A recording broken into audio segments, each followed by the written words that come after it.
Hi friends, I hope you all are fine. As you see, my laptop is turned on but display is black or black screen issue. So let's fix this problem.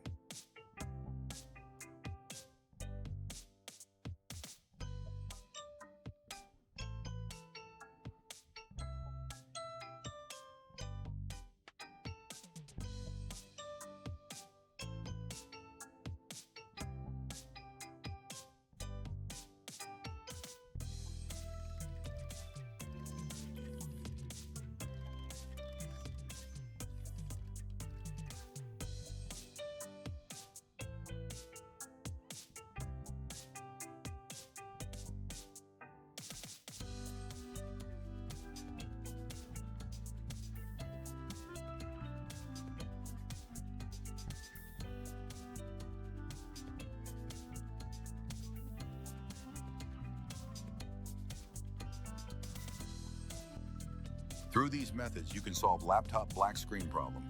Thanks for watching.